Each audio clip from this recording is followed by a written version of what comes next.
Hello बच्चों, स्वागत है मेरे नए वीडियो में। आज के इस वीडियो में हम लोग क्लास 12 मैथ एनसीईआरटी की बुक का एक्सरसाइज 4.5 सॉल्व करेंगे।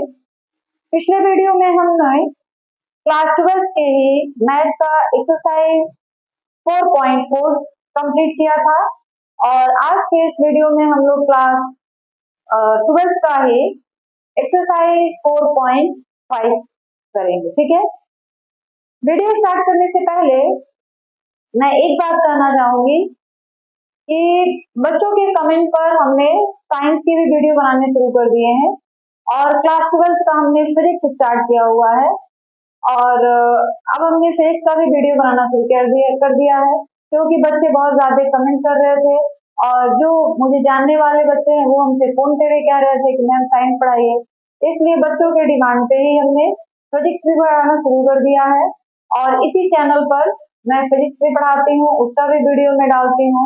तो जो लोग अगर साइंस का भी वीडियो देखना चाहते हैं तो वो लोग इसी चैनल पर साइंस के वीडियो को भी देख सकते हैं।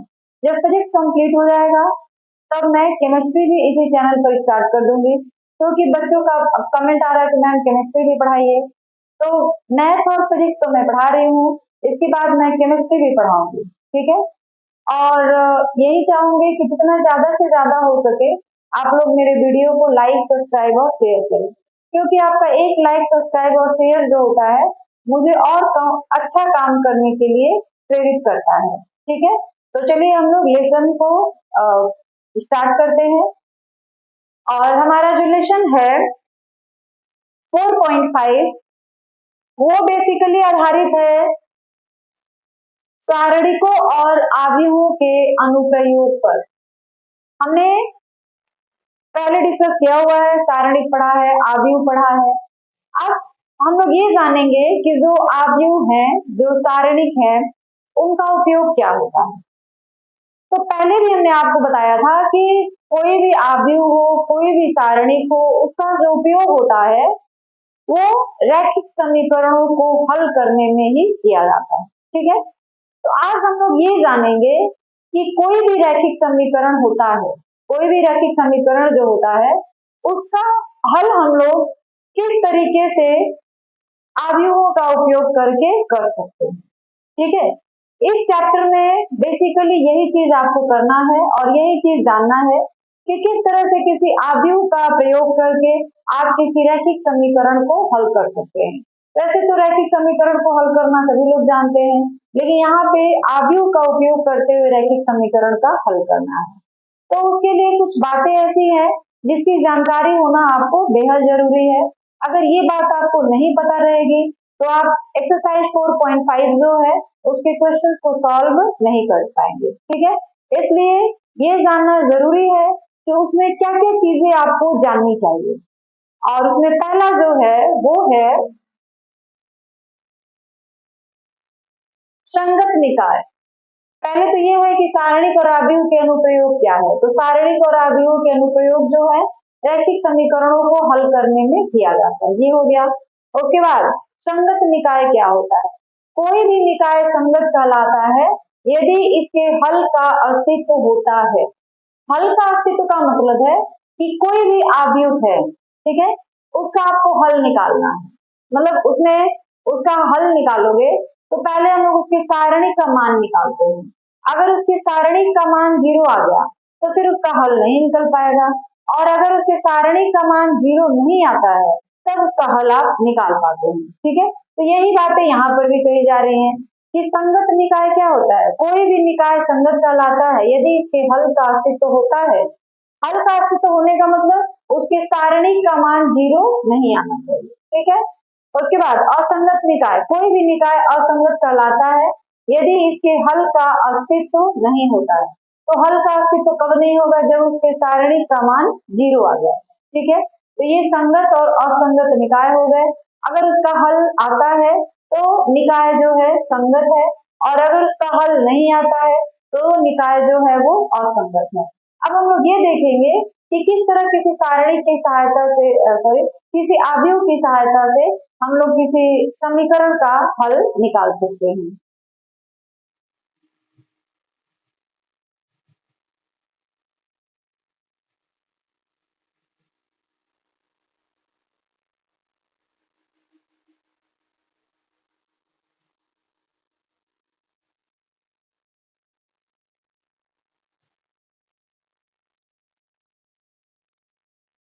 तो चलिए बच्चों, अब हम लोग देखेंगे कि किस तरह से हम लोग किसी आव्यूह का उपयोग करके किसी रासायनिक समीकरण के निकाय को हल कर सकते हैं। ठीक है, तो देखिए, आव्यूह के व्युत्क्रम द्वारा रैखिक समीकरण का हल। माना कि रैखिक समीकरण, यहाँ पे 3 रैखिक समीकरण हमने लिया हुआ है, a1x plus b1y plus c1z is equal to d1। उसी तरह से जो दूसरा है a2x plus b2y plus c2z is equal to d2, a3x plus b3y plus c3z is equal to d3 है। तब इसको आप इस तरह भी लिख सकते हैं, मान लीजिए कि माना कि a बराबर, तो a बराबर क्या हम लोग लेंगे, जो x y z के गुणांक है, x y z के गुणांक जो भी हैं उसको हम लोग a में रखेंगे। यहाँ पे x का गुणांक क्या है, a1 a2 और a3, y के गुणांक क्या है, b1 b2 b3, z के गुणांक क्या है, c1 c2 c3। ठीक है, और x तक किसको लिया जाए, x is equal to x y z। और एक हम लोग दूसरा आव्यूह ले लेते हैं जिसमें हम लोग ये सारी जो कांस्टेंट टर्म है उनको लिया जाएगा, b is equal to d1 d2 d3। हमको आव्यूह के सहायता से इस समीकरण को हल करना है। ठीक है, तो हमने क्या किया, इसमें जितने भी अवयव हैं सबको कोई ना कोई आव्यूह मान लिया। जैसे ए हमने किसको माना, ए एक आव्यूह है जिसमें हमने किसको लिया है, तो एक्स वाई जेड के जो भी गुणांक है उन सबको हमने रख लिया है। एक्स एक आव्यूह है जिसमें हम लोगों ने क्या लिया है, ये जो एक्स है वाई है और जेड है जो चर राशियां हैं उनको हमने लिया है, इसी का मान हमको निकालना है। और बी हमने किसको माना है, तो जो कांस्टेंट टर्म है d1 d2 और d3 इसको हमने ले लिया। ठीक है, तो जब आप इस पे सवाल लगाएंगे तो आपको भी यही काम करना है, ए उसके गुणांकों से बना हुआ आव्यूह ले लेंगे, एक्स तो एक्स वाई जेड से बना हुआ एक आव्यूह ले लेंगे, और बी तो उसके जो कांस्टेंट टर्म है उनसे बना हुआ एक आव्यूह ले लेंगे। ठीक है, अब हम लोग लिखेंगे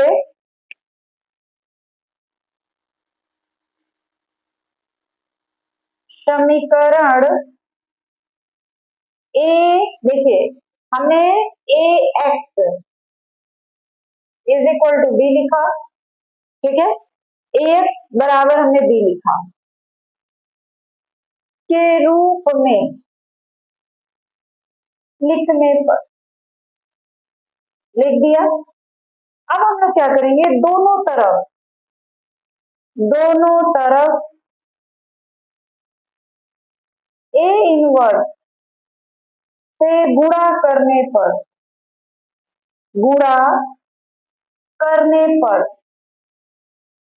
दोनों तरफ इस समीकरण में अगर हम ए इनवर्स से गुणा कर दें तो क्या हमको मिलेगा, देखिएगा, A inverse A into x ऐसे हो जाएगा। फिर इसमें भी हमको ए इनवर्स से गुणा करना है तो ये क्या हो जाएगा, ए इनवर्स बी हो जाएगा। ठीक है, अब ए इनवर्स ए किसके बराबर होता है, आई के बराबर होता है, तो यहाँ पे हम लोग आई रख लेंगे और ये एक्स हो गया और ये क्या बचा, ए इनवर्स बी। अब हमको एक्स का मान निकालना है तो एक्स बराबर क्या हो जाएगा, एक्स बराबर हो गया ए इनवर्स बी, और ये आई जो है इसके नीचे चला जाएगा, या आई को हम लोग वन भी कह सकते हैं, आइडेंटिटी आव्यूह भी कह सकते हैं। तो इस तरह जो यहाँ पे इनवर्स रहेगा, इस तरह से जो एक्स वाई जेड का मान आपको निकालना है उसके लिए हम कहें कि यह एक फॉर्मूला है कि जो आव्यूह को समीकरण को हल करने का मतलब है कि आप एक्स वाई जेड का मान निकालिए। ठीक है, लेकिन इस समीकरण को आपको कैसे हल करना है, आव्यूह के आधार पर, आव्यूह की सहायता से। तो इसका तो हल आपको कई तरीकों आप लोग निकाल सकते हैं, लेकिन आपको तो आव्यूह का उपयोग करके निकालना है। तो हमने क्या किया कि इसमें 3 आव्यूह अलग अलग मान लिए, जितने ये एलिमेंट है एक्स के गुणांक वाई के गुणांक जेड के गुणांक उसको ए, और एक्स वाई जेड को एक्स और जो कांस्टेंट टर्म है उसको हमने बी मान लिया। फिर हमारा जो समीकरण हो गया वो इस तरह का हो जाएगा, A X is equal to B.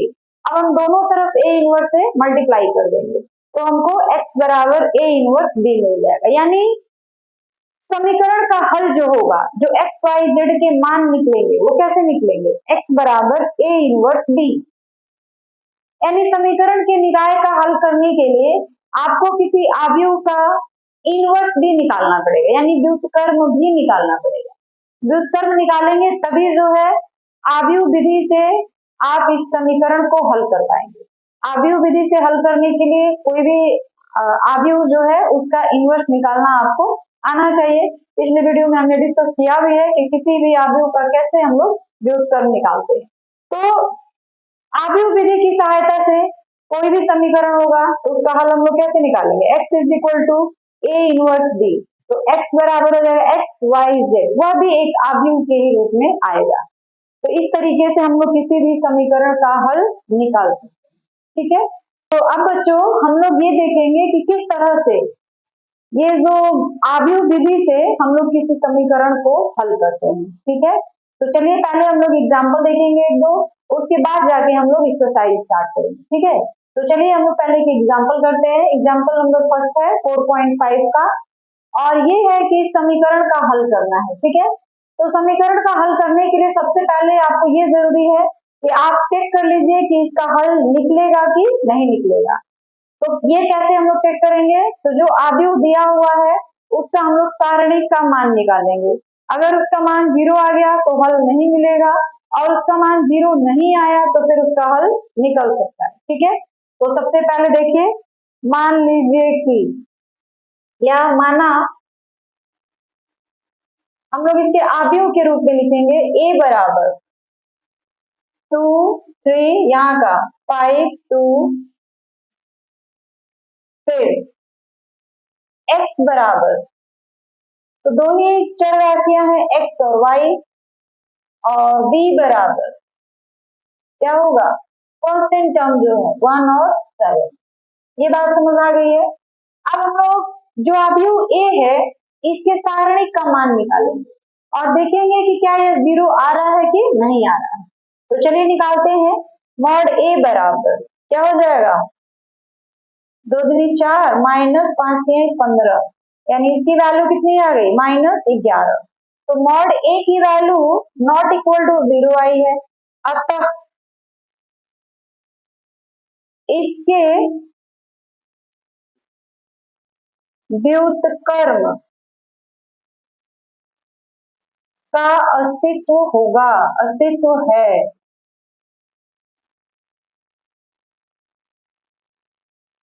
अतः यह निकाय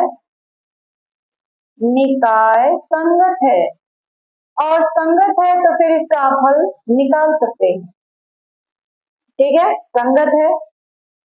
अब हम लोग क्या करेंगे, हल के लिए क्या करना था हमको, आपको अभी बताया है कि हमको जब x का मान निकालना पड़ेगा तो हमको क्या करना है, x is equal to A inverse B लिखना पड़ेगा।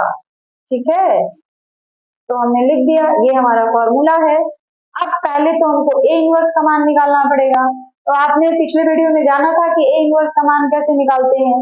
ए इनवर्स क्या होता है, A inverse is equal to 1 by mod A into adjoint of A.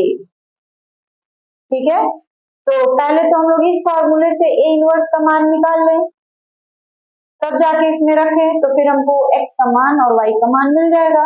तो पहले हम लोग ए इनवर्स निकालेंगे। तो ए इनवर्स निकालने के लिए सबसे जरूरी है कि उसमें जितने भी अवयव हैं उन सारे अवयवों का सहखंड निकालिए। ठीक है, और फिर उन सारे सहखंडों को लेकर के एक अवयव बनाएंगे, फिर उसका परिवर्त निकालेंगे, तब जाके सहखंड निकलेगा, जिसको हम लोग कहते हैं एडजॉइंट ऑफ ए। ठीक है, तो चलिए निकालते हैं। पहले देखिए, a11 -1 के पावर 1 + 1 इंटू m11, ये हमारा a11 की वैल्यू निकालने के लिए फॉर्मूला है। ये हो गया -1 के पावर 2 इंटू m11, यानी इसका मान कितना आ जाएगा 2। तो -1 के पावर 2 का मतलब हो गया 1, 1 into 2 इट मीन्स 2। फिर A12, तो -1 के पावर 1 plus 2 into M12, तो ये हो जाएगा -1 के पावर 3 into M1, M12 का मतलब ये वाला हम लोग ले रहे हैं, तो इसका आ जाएगा 3, तो ये हो गया -1 into 3 यानी -3। फिर आएगा A21, तो -1 के पावर 2 plus 1 into M21, तो ये हो जाएगा -1 के पावर 3 into M21 यानी ये है, तो इसका 5 हो जाएगा, तो ये हो गया -1 into 5 यानी 5। फिर हम लोग लेंगे A22, हो गया -1 के पावर 2 plus 2 into M22, तो ये आ जाएगा -1 के पावर 4, M22 का मतलब हो गया फिर 2, तो ये क्या हो जाएगा 1 into 2 यानी 2। ठीक है, यहाँ तक समझ आ गया। अब हम लोग यहाँ से, ठीक है, अब हम लोग क्या करेंगे, इन सारे सहखंडों को लेकर के एक आव्यूह बना लेंगे।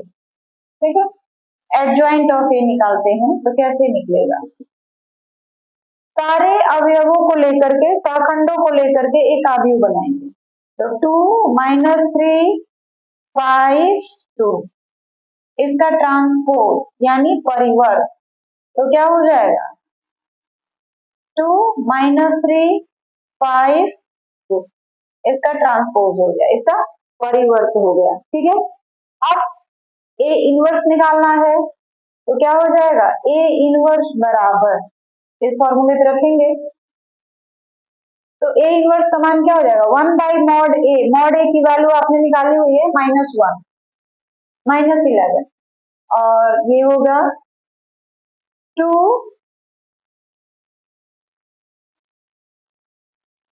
सॉरी यहाँ पे माइनस रहेगा, यहाँ पे माइनस होगा, सही कर लीजिए, ये क्या हो गया माइनस हो गया, तो 2 - 5 - 3 and 2 हो गया। तो ये किसका मान मिल गया ए इनवर्स का। अब हमको निकालना है x का मान, तो x इज इक्वल टू, हमने फॉर्मूला लिख रखा है क्या, देखिए x is equal to formula है a इनवर्स b, यानी जो a इनवर्स का मान आया है उसको b से इंटू कर दीजिए, तो x इज इक्वल टू यहाँ निकालते हैं a inverse b। a inverse की वैल्यू हमको क्या मिली है 1/-11 2 - 5 -3 and 2। ठीक है, b की वैल्यू कितनी है, तो b की वैल्यू है 1 और 7, b की वैल्यू कितनी है 1 और 7, तो यहाँ पे रख लीजिए 1 और 7। अगली बात समझ में, अब इसको मल्टीप्लाई करना है, तो 1/11 तो अभी अलग रखिए, पहले इन दोनों को मल्टीप्लाई कर ले, 2 से 1 में तो क्या हो जाएगा 2, 5 -5 से 7 में तो क्या हो जाएगा -35, फिर 3 से 1 में तो क्या हो जाएगा -3, और 2 से 7 में तो क्या हो जाएगा +14, ये आ जाएगा x इज इक्वल टू -1/11, ये माइनस हमने ऊपर कर लिया, और ये हो जाएगा -33, और ये -11।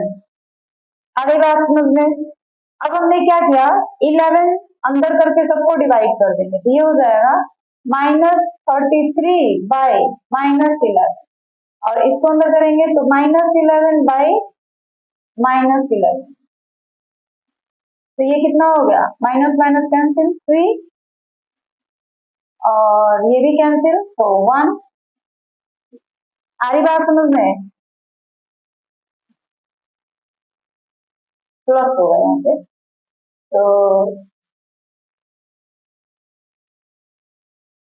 यहाँ पे फिर प्लस आ जाएगा, तो ये -1 आ जाएगा, यानी अतः x इज इक्वल टू 3 और y इज इक्वल टू -1, तो ये हमारा क्या हो गया आंसर हो गया।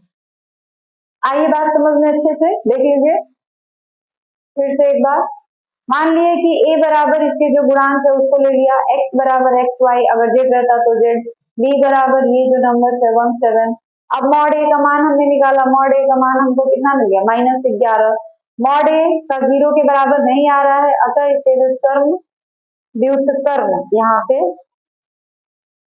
का अस्तित्व है, अतः यह निकाय संगत है। तो x बराबर क्या हो जाएगा, a इनवर्स b।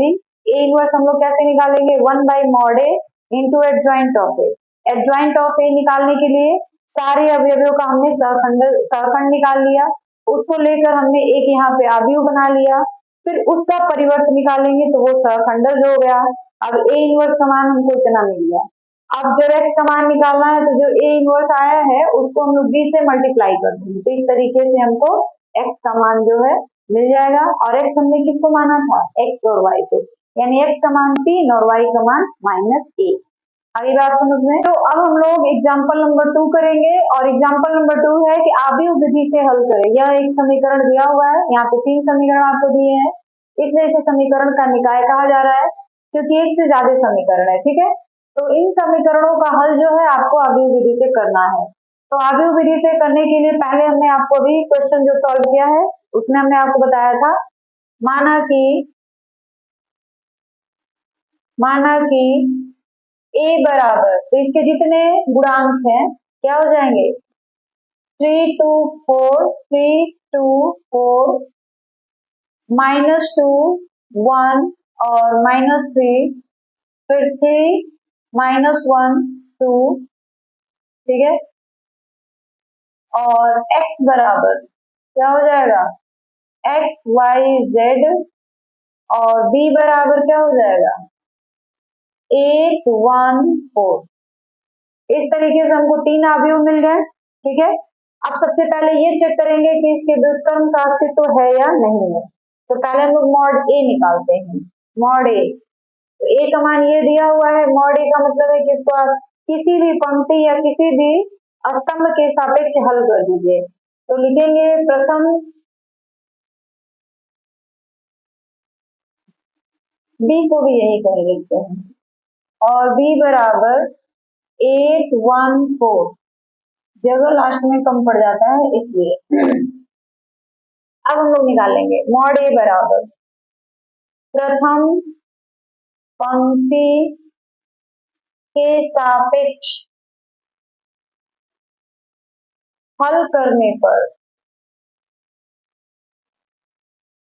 देखिए क्या मिलेगा, मॉड ए का मान 3 1 -3 -1 2 +2, माइनस होता है लेकिन यहाँ भी माइनस इसलिए हो गया प्लस, 2 4 -1 2 और +3, ये हो जाएगा 2 4 1 -3।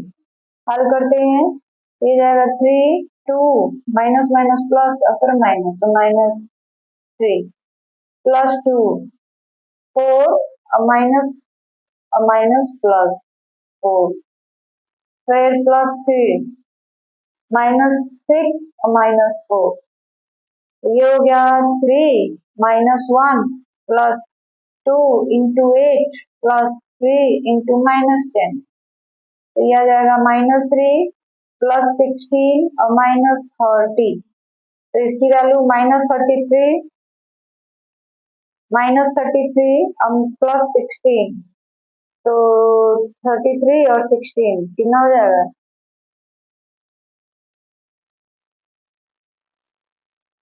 -17 नॉट इक्वल टू 0। अतः इसके व्युत्क्रम का अस्तित्व है, मतलब इसका व्युत्क्रम आप निकाल सकते हैं। तो अब हम लोग व्युत्क्रम के लिए सबसे पहले क्या करेंगे, सहखंड निकालेंगे प्रत्येक अवयव का। तो अब यहाँ से जगह की थोड़ी सी समस्या है, यहाँ भी कुछ निकाल दिया जाए, दिखाई पड़ रहा है, ठीक है। चलिए a11 तो -1 के पावर 1 + 1 इंटू m11, ये क्या हो जाएगा, a11 का मतलब है 3, तो 3 इंटू 1 -1 -3 टू, तो इसकी वैल्यू कितनी आ जाएगी? तो इसकी वैल्यू आ जाएगी, देखिए हमने यहाँ पे निकाल रखा है -3, ठीक है। फिर A12 की भी वैल्यू निकाल देते हैं क्योंकि निकला हुआ है। तो -1 के पावर 1 + 2 इंटू M12, तो इसकी वैल्यू देखिए ये वाली 2 2 4 -1 2, तो इसकी वैल्यू कितनी आ जाएगी? 16, ठीक है। A12 की वैल्यू, एक मिनट,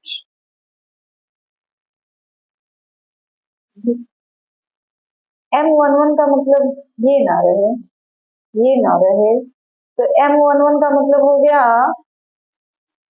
-1 2 और -3 -1, इसका मतलब हो गया 8, और फिर यहीं पे A13 निकाल देते हैं।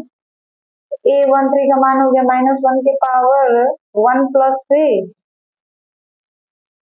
इंटू M13, तो ये हो जाएगा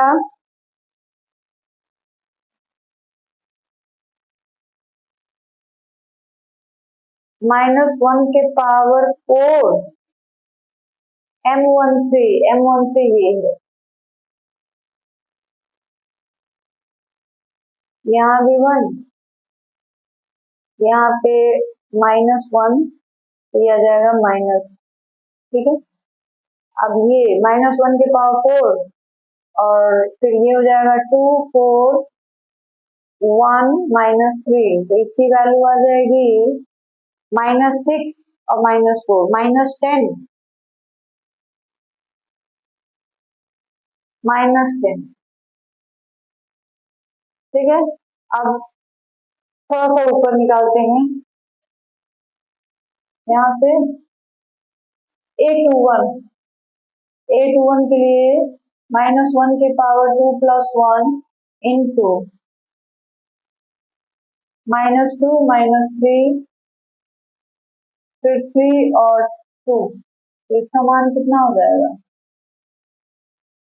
-1 इंटू माइनस, नीचे करना पड़ेगा, दिखेगा नहीं, -1 इंटू -4 माइनस माइनस +9, इसका मान कितना आ जाएगा? -1 इंटू 5 यानी -5, तो A21 की वैल्यू कितनी आ गई? -5, ठीक है। अब A22 की वैल्यू निकाली जाए तो क्या हो जाएगा?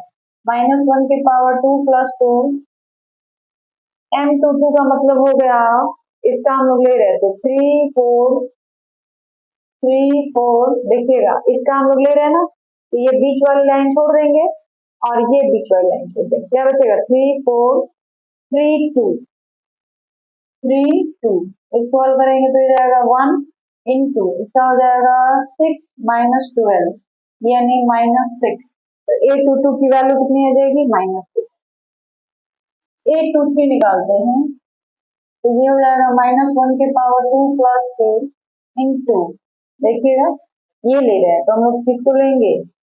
ये बीच वाली लाइन छोड़ देना है और ये साइड वाली लाइन, तो 3 4 3 4 -2 -3 -2 -3, तो इसका मान हो जाएगा -1 इंटू -9 -8, तो ये आ जाएगा -1 इंटू -1 यानी +1, तो A23 की वैल्यू कितनी आ गई?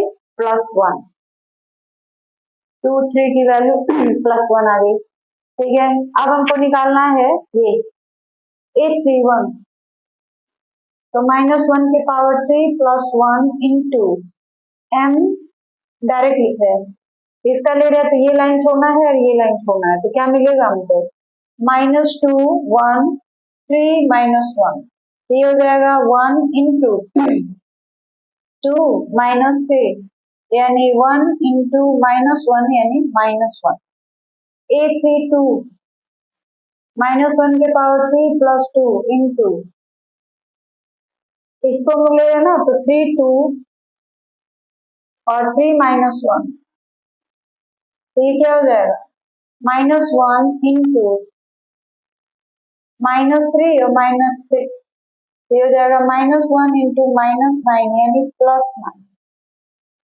3 1 की वैल्यू आ गई -1 और 3 2 की वैल्यू आ गई 9। अब हम लोग निकालेंगे 3 3 की वैल्यू।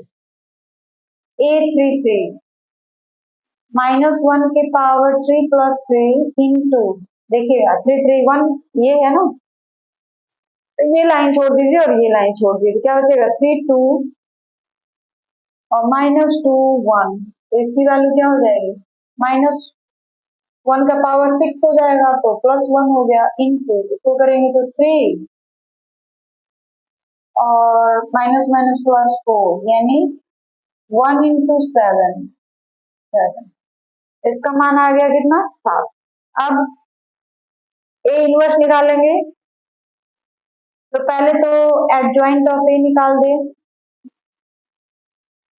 तो हमारे पास अवयव क्या क्या है देख लीजिए, -1 A12 की वैल्यू -8, A13 की वैल्यू -10, A21 की वैल्यू -5, A22 की वैल्यू -6, A23 की वैल्यू 1, A31 की वैल्यू -1, A32 की वैल्यू 9 और A33 की वैल्यू 7 का ट्रांसपोज यानी परिवर्त, तो परिवर्त निकालेंगे तो क्या हो जाएगा, देख लीजिए ये ऐसे है तो स्तंभ मतलब स्तंभ आ जाएगा, -1 -8 -10 -5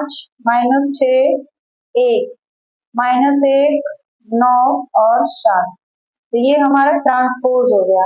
अब हमको निकालना है ए इनवर्स का मान तो ए इनवर्स का मान हम लोग क्या कर दिए, यही तो कर दे, ए इनवर्स बराबर 1/mod A into adjoint of A, adjoint of A, तो क्या हो जाएगा, यहाँ पे लिखते हैं, छोटा छोटा थोड़ा लिखना पड़ेगा इसलिए कि जगह की बहुत ज्यादा समस्या हो रही है, तो ये आ जाएगा 1/-17 इंटू -1 -5 -1 -8 -6 9 -10 1 7, ठीक है। अब हमको क्या निकालना है, ए इनवर्स बी, तो ए इनवर्स बी निकालते हैं, x इज इक्वल टू यहाँ निकालते हैं ए इनवर्स बी, तो ए इनवर्स की वैल्यू तो हमारे पास आ गई है कितना, 1/-17 और ये ए इनवर्स -1 -5 -1 फिर -8 -6 9 -10 1 और 7 इंटू बी, बी की वैल्यू क्या ली जाएगी, बी की वैल्यू हमने कहीं लिख रखा है, ये है, बी की वैल्यू हो जाएगी 814, ठीक है। अब हमको दोनों को आपस में क्या करना है, मल्टीप्लाई करना है, तो चलिए करते हैं, देखिएगा थोड़ा ध्यान लगा के क्योंकि बड़ा ही छोटा छोटा लिखना पड़ रहा है, जगह बहुत कम है इस वजह से, खैर देखते हैं, -1 इंटू 8 क्या हो जाएगा, -8, -5 इंटू 1 क्या हो जाएगा, -5, -1 इंटू 4 -4, फिर -8 into 8 -64, -6 into 1 -6, +9 into 4 36, -10 into 8 -80, 1 into 1 1, 7 into 4 28, ठीक है। अब उधर दिख पाना मुश्किल लग रहा है, अच्छा चलते हैं थोड़ा सा, फिर भी यहाँ करते हैं, यहाँ पे ये कितना हो गया, 8 8 16 और 1 17 यानी -17, 1/-17 और इसका आ गया -17। ठीक है, फिर 64 और -6 तो हो जाएगा -70, 70 में से 36 घटा दीजिए यानी आ जाएगा आपको -34। फिर -80 में से 29 घटाना है तो -80 और 29 यानी इसका आ जाएगा -51, -51। ठीक है, दिख रहा है? न भी आए तो आप खुद से भी थोड़ा कर लीजिएगा क्योंकि जगह की बहुत ज्यादा समस्या हो रही है। हमने क्या किया, इन सबों को ऐड कर दिया तो आ गया -17, -34, -51। अब सबको -17 से भाग दे देना है। सबको -17 से भाग देंगे तो क्या मिलेगा, x बराबर 1, y बराबर 2 और z बराबर 3। यानी x की वैल्यू हो गई 1, y की वैल्यू हो गई 2 और z की वैल्यू हो गई 3। तो इस तरीके से हमारा एग्जाम्पल नंबर 2 जो था वो भी आपका कंप्लीट हो गया। अच्छे से देखिएगा थोड़ा। एक्सरसाइज 4.5 का ये एग्जाम्पल नंबर 2 है। ठीक है, हमने पहले एग्जाम्पल बता दिया कि अगर आप एक्सरसाइज सॉल्व करना चाहें तो अपने से भी कर सकते हैं, इससे आपके अंदर कॉन्फिडेंस आएगा।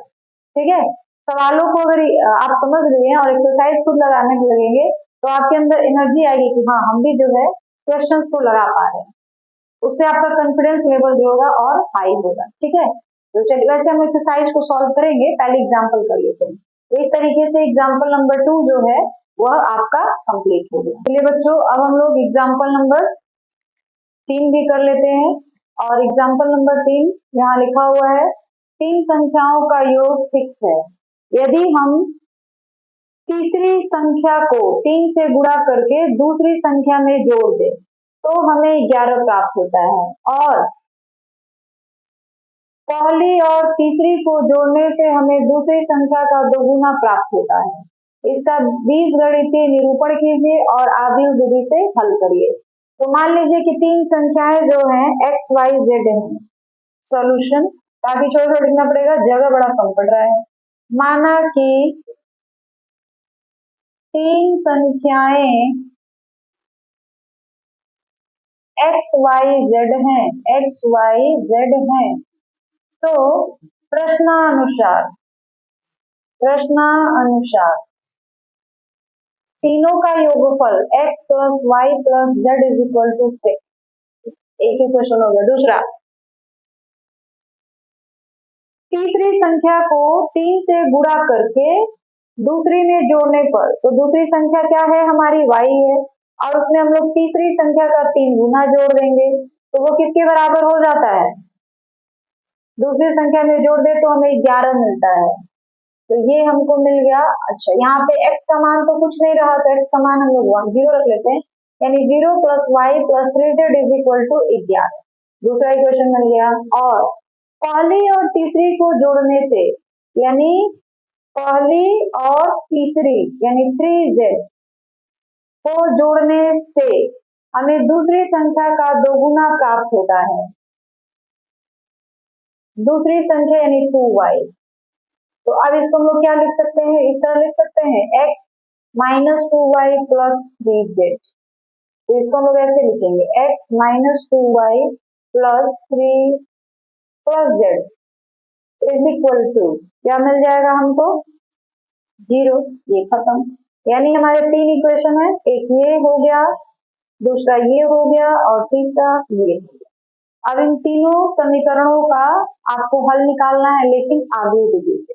तो उसके लिए हमने क्या कहा था आपको, माना कि a बराबर, a किसको लेंगे, तो देखिए a बराबर हो जाएगा 1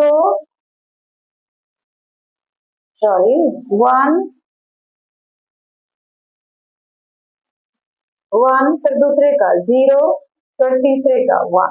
ठीक है, फिर दूसरे का लेंगे तो 1 1 और -2, 1 1 और -2। तीसरे का लेंगे तो 1, 3 और 1। फिर x बराबर XYZ और b बराबर 6, 11, 0, 6, 11, 0। ठीक है, अब हमको मॉड ए निकालना है तो मॉड ए निकाल लेते हैं। मॉड ए बराबर 1, डायरेक्ट करते हैं, 1 प्लस 2 3 6 माइनस 1 तो हो जाएगा 0 और माइनस 3 प्लस 1, हमने यहाँ पे डायरेक्ट यूज किया हुआ है 0 माइनस 1, तो इसकी वैल्यू कितनी आ जाएगी? मॉड ए की value 1 into 7 minus 1 into minus 3 plus 1 into minus 1, तो कितना हो जाएगा? 7 माइनस 3 और प्लस 1, नो माइनस 1, 1 इंटू 7 फिर प्लस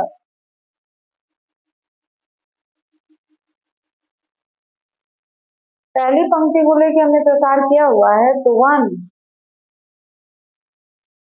लेंगे तो 1 माइनस माइनस प्लस 6, फिर माइनस 1 लेंगे तो 0 और माइनस 3,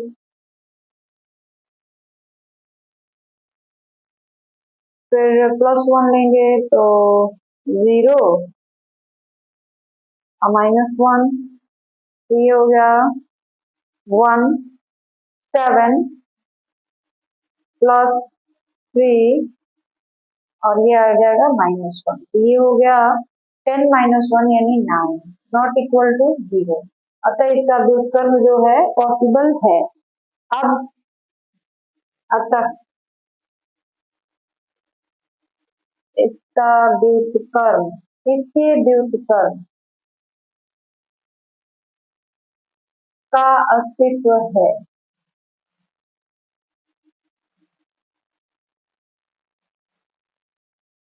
अब सारे अवयवों का हमको सखंडज निकालना पड़ेगा, तो सारे अवयवों का सखंडज हम देखिए, पहले तो A11 निकालते हैं। A11 का हो जाएगा, ये निकला हुआ है -1 के power 1 plus 1 into 1 plus 6 it means 7।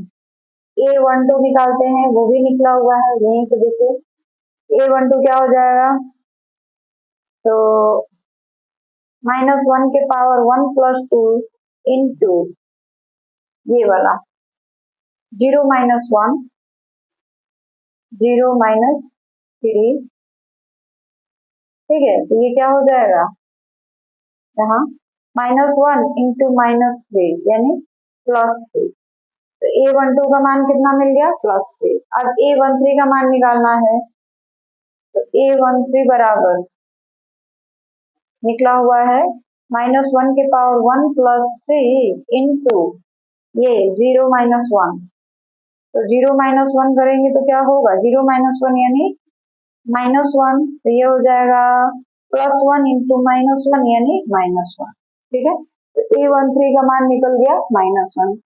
इसी तरह से हम काफी शॉर्टकट में ही निकालेंगे A21 का मान, तो -1 के पावर 2 प्लस 1 इंटू, देखिए 21 का मान निकालना है ना, यानी इसका निकालना है, तो हम लोग क्या लेंगे 1 इंटू 1, तो कितना हो जाएगा 1 माइनस 2 इंटू 1, तो माइनस माइनस प्लस, तो कितना हो जाएगा 2, यानी इसकी वैल्यू कितनी आ गई -1 के पावर 3 इंटू 3 यानी -1, यहाँ नीचे लिखते हैं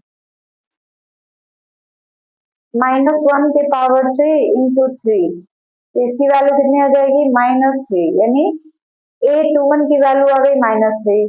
फिर हम लोग निकालेंगे A22 की वैल्यू, तो A22 की वैल्यू -1 के पावर 2 प्लस 2 इंटू, डायरेक्ट हम मान लिखते हैं, देखिए 22 क्या है, ये है, तो ये बीच लाइन छोड़ना है, ये छोड़ना है, तो 1 इंटू 1, हो गया 1 माइनस 1 इंटू 1, तो ये भी 1, यानी इसकी वैल्यू कितनी आ जाएगी 0। फिर A23 की वैल्यू निकालते हैं। A23 हमने यहाँ पे डायरेक्ट किया हुआ है, इसके पहले वाले क्वेश्चन में मैंने पूरा डिटेल में किया हुआ था, जगह कम पड़ जा रहा था, इसलिए हमने थोड़ा सा शॉर्टकट कर दिया इसको। -1 की पावर 2 प्लस 3 इंटू, इसके लिए हम निकाल रहे हैं तो क्या होगा 1 इंटू -2, -2 माइनस 1 इंटू 1, 1, ये कितना हो जाएगा -1 इंटू -3, यानी इसकी वैल्यू कितनी आ गई +3। ठीक है, अब हम लोग यहाँ निकालेंगे क्योंकि नीचे दिखेगा नहीं। अब हमको किसका मान निकालना है A31 का, तो क्या होगा -1 के पावर 3 प्लस 1 इंटू, देखिएगा A31 ये है ना, तो 1 इंटू 3 ये ले लेंगे, 1 इंटू 3 3 माइनस 1 इंटू 1 1, तो इसकी वैल्यू हो जाएगी 1 इंटू 2 यानी 2। तो A31 की वैल्यू कितनी हो गई 2। अब हम लोग निकालेंगे A32 की वैल्यू, A32 तो -1 के पावर 3 प्लस 2 इंटू 32, यानी ये है, तो इसकी वैल्यू हम निकालेंगे 0 इंटू 1 इंटू 3, क्या हो गया 3 माइनस 0 इंटू 1 0, तो ये हो जाएगा -1 इंटू 3 यानी -3। तो A32 की वैल्यू कितनी हो गई -3। अब A33 की वैल्यू निकालते हैं, तो A33 की वैल्यू क्या हो जाएगी -1 के पावर 6 इंटू 33, यानी ये ले रहे हैं, तो क्या हो जाएगा 1 इंटू 1 1 माइनस 0 इंटू 1 0, तो ये क्या हो जाएगा A33 की वैल्यू आ गई 1 इंटू 1, इट मीन्स 1। तो A33 की वैल्यू कितनी आ गई 1 आ गई। अब एडजॉइंट ऑफ A निकालना है, ADJ ऑफ A, तो ये क्या हो जाएगा 1 बाई ना अभी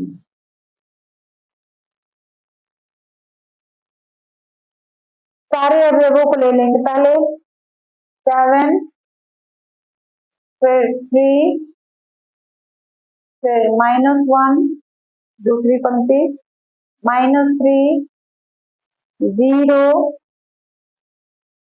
और 3, तीसरी पंक्ति 2 -3 और 1 का ट्रांसपोज, तो क्या हो जाएगा ये 7 3 -1 -3 0 3 2 -3 1, ये हो गया। तो ये हमको किसका मान मिल गया एडजॉइंट ऑफ ए का। अब हमको क्या निकालना है, एडजॉइंट ऑफ ए निकालने के बाद हम लोग क्या निकालेंगे ए इनवर्स। तो ए इनवर्स क्या होता है, ए इनवर्स होता है 1 by mod A into adjoint of A. तो एडजॉइंट ऑफ ए का डायरेक्ट हम मान रख दे, एडजॉइंट ऑफ ए हमारा क्या मिला हुआ है 7 -3 2 3 0 -3 -1 3 1 मिला है ना। अब मॉड ए का भी मान रख दीजिए, मॉड ए का मान हमको क्या मिला है 9, ये हो गया ए इनवर्स का मान मिल गया। अब हमको क्या निकालना है, ए इनवर्स का मान तो मिल गया, अब हम क्या निकालेंगे एक्स का मान निकालेंगे। तो एक्स इज इक्वल टू क्या होता है ए इनवर्स इंटू बी। तो ए इनवर्स की वैल्यू हमको मिली हुई है क्या 1 बाई मॉड ए यानी 9, मॉड ए का मतलब 9 हो गया यहाँ पे, और ये जो आदिव मिला है हमको 7 -3 2 3 0 -3 -1 3 एंड 1, इसको b से इंटू करना है। b की वैल्यू हमने कहीं लिखी हुई है, देखिए b की वैल्यू कहाँ है, b की वैल्यू ये है 6 11 0, इसको मल्टीप्लाई कर दीजिए 6, 11, 0। चलिए तो मल्टीप्लाई हम लोग यहीं कर दें। तो देखिए 1/9 मल्टीप्लाई करते हैं, 7 इंटू 6 कितना हो जाएगा 42, प्लस -3 इंटू 11 तो -33, प्लस 2 इंटू 0 यानी 0। दूसरी पंक्ति से 3 इंटू 6 18, 0 इंटू 11 0, -3 इंटू 0 0। तीसरी पंक्ति -1 इंटू 6 -6, 3 इंटू 11 33, 1 इंटू 0 तो 0। तो ये क्या हो गया 1/mod 9, और यहाँ क्या मिला हमको 42 में से 33 माइनस कर देंगे तो कितना बचेगा 9, ठीक है। 18 प्लस 0 0 तो इसका कितना हो जाएगा 18, और तीसरा 33 में से 6 माइनस कर दीजिए तो कितना हो जाएगा 27, ठीक है। अब सारे अवयवों को 9 से डिवाइड कर देना है, तो सबको हम लोग 9 से डिवाइड करेंगे तो हमको क्या मिलेगा 1, 9 से 9 को डिवाइड करेंगे 1, 9 से 18 को डिवाइड करेंगे 2, और 9 से 27 को डिवाइड करेंगे तो 3, ठीक है। अतः x बराबर क्या मिला 1, y बराबर क्या मिला 2, और z बराबर क्या मिला 3। तो इस तरीके से हमारा समीकरण जो है सॉल्व हो गया। ये एग्जाम्पल नंबर 3 था। देखिए जितना एक्सरसाइज पढ़ना जरूरी है उतना ही एग्जाम्पल पढ़ना भी जरूरी है, क्योंकि एनसीईआरटी के एक्सरसाइज जितने ज्यादा जरूरी होते हैं एग्जाम्पल भी उतने ही ज्यादा जरूरी होते हैं। एग्जाम में एग्जाम्पल से भी क्वेश्चन पूछे जाते हैं, तो इसलिए कोई भी एक्सरसाइज करने के पहले उसका एग्जाम्पल आप जरूर हल कर लीजिए, ठीक है, क्योंकि एग्जाम्पल भी बहुत ज्यादा जरूरी है।